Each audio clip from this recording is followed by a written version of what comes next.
Okay, so we need to continue that conversation about inverse functions. So this is kind of 11.2 algebraic approach.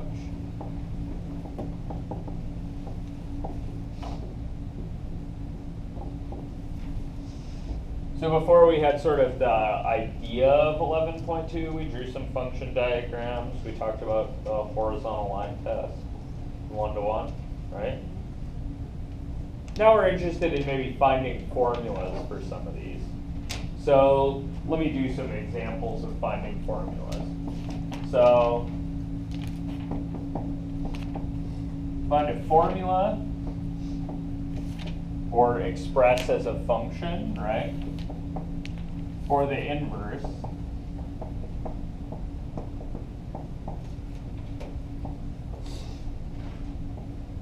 of, let's start with something chill. So let's do f of x is 2x plus 1. Cool with? So what you want to think on these is, what do you do to an x, and then how do you undo it, right? So I kind of like to think this way. Here's an x, right? When I plug an x into this function, what's the first thing I do to it? I multiply by 2, right? Okay, so if I was thinking about what f does, the first thing it does is multiply by 2, right? That gets me to a place where I'm looking at 2 x's, right? Now I think to myself, okay, what's the next thing I do? After I've got 2x, I add 1, right? Okay, so that gets me to this new place where the thing I'm looking at is this 2x plus 1s, right? So this whole thing, right, from x to 2x plus 1, that's f. You guys see that? Okay, if I want to undo this, I have to start at the end and come back, right? Okay, so I want to find out about this arrow. This is the f inverse arrow, right? Okay, see that? It undoes what f did. So what's the last thing f did? Added 1. So the first thing I should do is undo that. So I should subtract 1, and then what? Could you just do that? Multiply by 2, not divided by 2. So not multiply by 2, but divide by 2, so multiply by a half. Okay, so if I want to write down a formula for this, right? I want to start with an x, okay? So I start with an x, and I'm writing a formula for f inverse of x, right? Okay, so what's the first thing I did to my x to undo? Is subtract 1. And then I multiply by a half. Right? Multiply by a half or divide by 2. They're the same thing. So if I had been thinking divide by 2, I would think, okay, I have x, then I take 1 away from it, right? That's the subtract 1 step. Now I should divide by 2. You guys see these are the same thing? Yeah. Okay. So this is your formula for f inverse. So f inverse of x is whichever of these two you prefer. This one maybe is more aesthetically pleasing. You guys see this? Yes? Are you basically just taking the original problem and like switching it, since it's positive one side negative, since it's multiplication, it's not division? Exactly. Yeah, we're doing the, so we had operations in an order, right? To go from left to right, that was f. Now, going back, we're going to do the inverse operations in the reverse order, right? I'm undoing each step, and I'm starting over here now. And You so guys see this that? is our formula for... This is our method for finding a formula for an inverse. I'm assuming this is going to be the only chill problem. No, actually, these are not so bad. You can make this diagram each time, it's a little time consuming. Basically, I want to illustrate what we're doing, right? The thing I want you to take from this is this kind of sentence, which is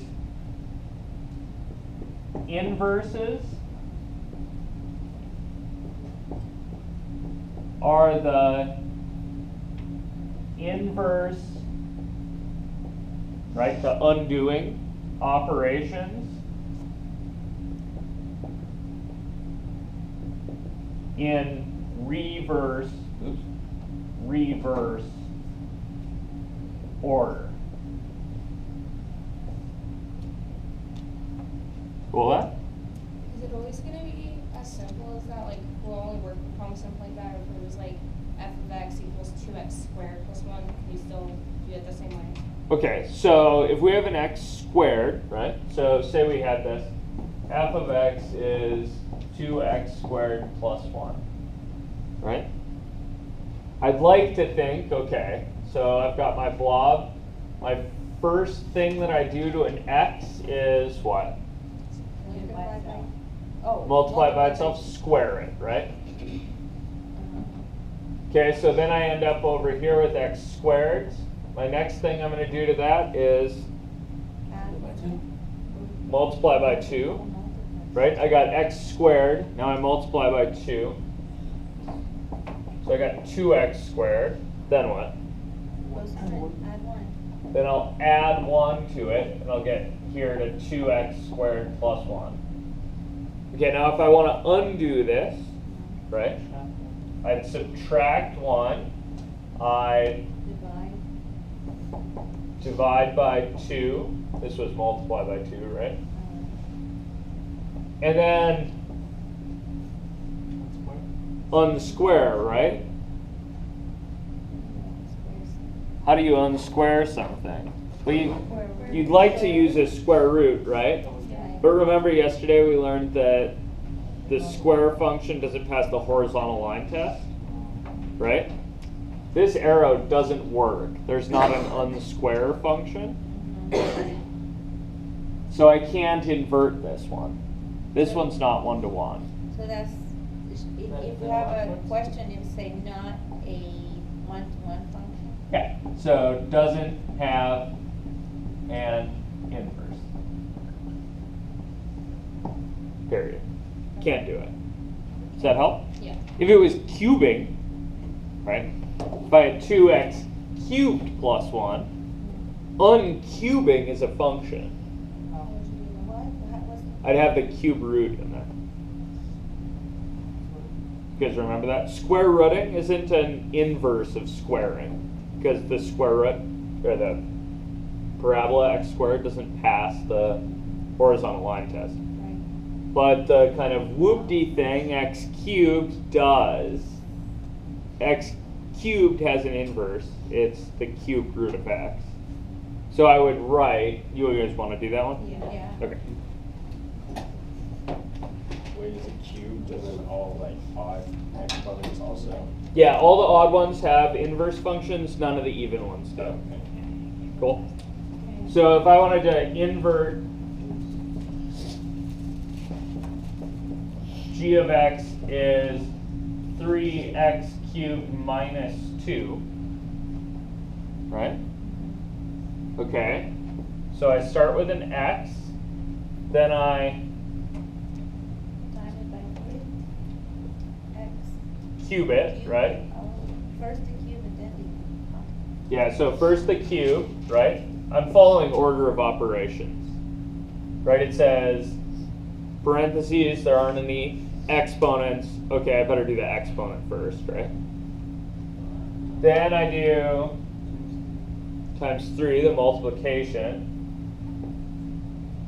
So that'll get me to 3x cubed. Then what? Minus 2. Then I subtract 2 and I get here to the end where I've got 3x squared minus 2's, right? Cube. Thank you.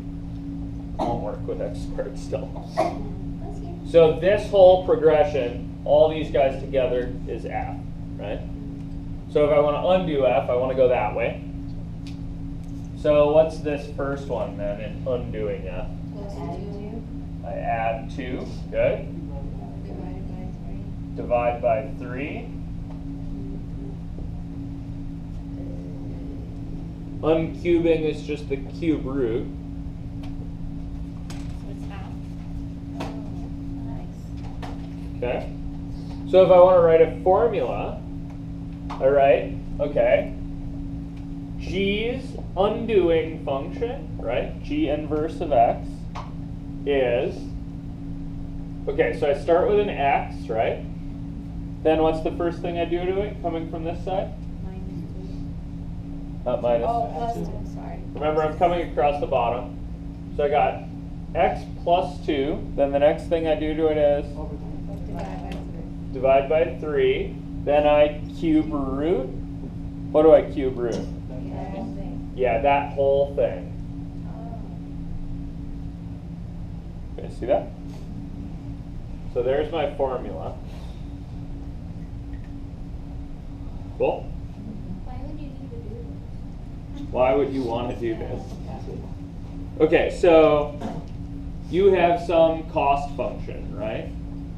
That tells you, okay, if you make X widgets, you get this cost, right? So that's the kind of idea of, okay, I've got widgets, right? Whatever the heck I'm making, garden trowels or whatever. And then I've got this C function that takes me over here to dollars, right? That tells me how much it costs. Well, maybe I have some money to spend, right? I have an amount of money to spend. I'd like to know how many widgets I can make. Do you want to plug X's in until you find the right? No. You want to go this way, right? So you want to invert C. Does that make sense? One of the big uses for these is going to be solving, right? When we have stuff equals X. And then taking the whole problem backwards. Yeah, we want to undo that, right? So when we undo that, what we're actually doing is we're constructing manually an inverse function. You guys see that? Like if I had one of these, like earlier, I had 3x equals a half. I divided both sides by 3. That's me applying the inverse function of multiply by 3 to both sides.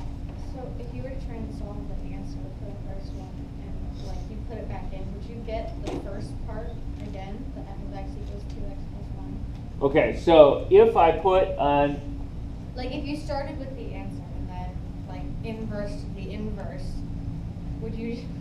okay, you so just get back to the beginning? these two things are inverses of one another. Yeah. And so if I plug a number into one and then plug the result into the other one, I'll get back the number I started with. Does that make sense? That's me making a loop that looks like, here's a number, right? If I do f inverse to it, I'll get over here to f inverse of number, right? If I do f to that, I'll get back to where I started. So it would just be endless. Yeah. Yeah, I can make a loop here that kind of goes on forever and is really boring. Because when you do f and then f inverse, you get back what you started with. You just get back. If you do f inverse and then f, you get back what you started with. Okay, see that? Cool. All right, so this is the algebraic idea of inverting functions. Some books will teach you a kind of shortcutty method for this. I would really like it if you drew these kind of diagrams because I think that's a good idea. It's the easiest way for you to get it right. Do you guys want to see the other method or should I just not show it to you? Don't. Okay, let's forget it then. It has a very weird step at the end that I don't really want to And then do. let's